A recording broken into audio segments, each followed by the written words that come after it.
మన్ను తినడానికి నేను పసిపాపన. ఇప్పుడు కదా నేను పాలు దాగి వెళ్ళాను, ఆకలి వేసింది అనుకోవడానికి.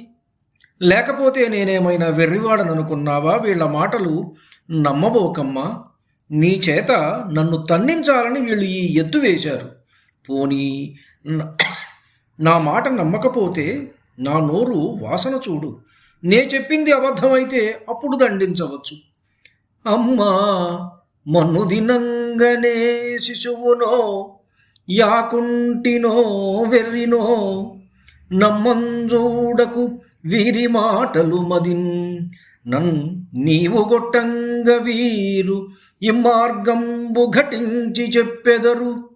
కాదేనిన్ మదీయ ఆస్యగంధము ఆఘ్రాణము చేసి నా వచనముల్ తప్పైన దండింపవే. అమ్మా, మన్ను తినడానికి నేను పసిపాపనా? ఇప్పుడు గదా పాలు దాగి వెళ్ళాను అని చాలా అమాయకంగా చెప్పాడు. ఈ విధంగా తల్లిని మెత్తని మాటలతో శాంతింపజేశాడు కృష్ణుడు. సర్వలోకాలకు ప్రభువైన ఆ లీలామానుష వేషధారి తల్లికి తన నోరు తెరచి చూపించాడు. యశోదాదేవి ఆ పసివాని నోటిలో సముద్రాలు, పర్వతాలు, అరణ్యాలు, వీటితో కూడి భూగోళము, అగ్ని, సూర్యుడు, చంద్రుడు, అష్టదిక్పాలకులు, వీరందరితో కూడి ఉన్న బ్రహ్మాండం మొత్తాన్ని చూసింది. కలయో వైష్ణవమాయయో ఇతర సంకల్పార్థమో సత్యమో తలపన్నేరకయున్నదాననో యశోదాదేవిగానో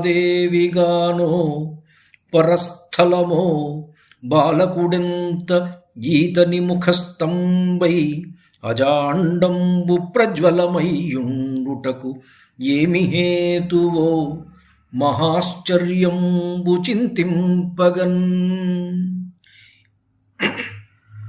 ఇంత విభ్రాంతి, ఇంత ఆశ్చర్యము ఆమెకు ఎందుకు కలిగిందంటే, ఆ లలితాంగి కనుంగొనె బాలుని ముఖమందు జలధి పర్వతవన భూగోళ శిఖితరణి శశి దిక్పాలాదికరండమైన బ్రహ్మాండంబున్.